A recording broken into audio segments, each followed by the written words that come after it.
যুক্তরাষ্ট্রের দেয়া শান্তি প্রস্তাব গুরুত্বের সঙ্গে পর্যালোচনা করছে ইরান, এমনটি জানিয়েছে দেশটির পররাষ্ট্র মন্ত্রণালয়। এদিকে শান্তি প্রস্তাবের ফলাফলের অপেক্ষার মধ্যেই মধ্যপ্রাচ্যের সার্বিক পরিস্থিতি নিয়ে কাতারের সঙ্গে বৈঠক করেছে ওয়াশিংটন। আর রাশিয়ার প্রেসিডেন্ট ভ্লাদিমির পুতিন বলেছেন, ইরানের সমৃদ্ধ ইউরেনিয়ামের মজুদ নিজেদের কাছে স্থানান্তর ও সংরক্ষণ করতে প্রস্তুত মস্কো। বিস্তারিত আফসানা নীলার রিপোর্টে। ঈদ আসবে, সাথে ক্যাশব্যাকও আসবে। নিজের বা প্রিয়জনের জন্য কেনাকাটায় এবারও নগদ পেমেন্টে পাচ্ছেন দারুণ ক্যাশব্যাক। তাই যাই কিনুন, পেমেন্ট করুন নগদে।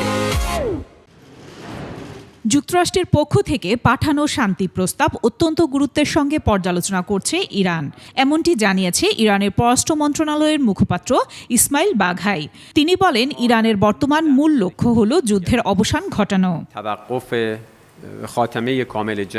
গত কয়েকদিনে তেহরানের পক্ষ থেকে ওয়াশিংটনকে যে 14 দফার শান্তি পরিকল্পনা দেয়া হয়েছিল, সেটির ওপর ভিত্তি করেই সংঘাত বন্ধের পথ খোঁজা হচ্ছে।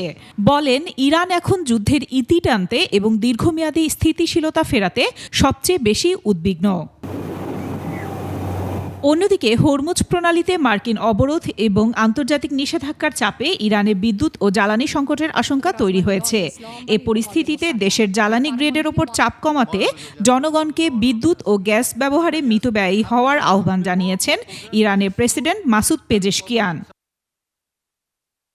এদিকে বেশ কয়েকটি ড্রোন ভূপাতিত করেছে কুয়েতের আকাশ প্রতিরক্ষা ব্যবস্থা। আর যুক্তরাষ্ট্রের পররাষ্ট্রমন্ত্রী মার্কো রুবিওর সাথে বৈঠক করেছে মিত্র কাতারের প্রধানমন্ত্রী শেখ মোহাম্মদ বিন আব্দুল রহমান আল থানি। ইরানের কাছে পাঠানো শান্তি প্রস্তাবের জবাবের অপেক্ষার মধ্যে এ বৈঠক অনুষ্ঠিত হয়। অন্যদিকে রাশিয়ার প্রেসিডেন্ট ভ্লাদিমির পুতিন বলেছেন, ইরানের সমৃদ্ধ ইউরেনিয়ামের মজুদ পরিবহন ও সংরক্ষণ করতে মস্কো প্রস্তুত।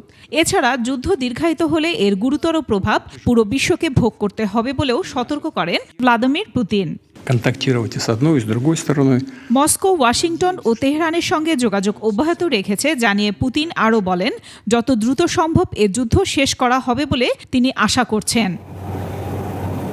আফসানা নীলা, ডেস্ক রিপোর্ট, 21 টেলিভিশন।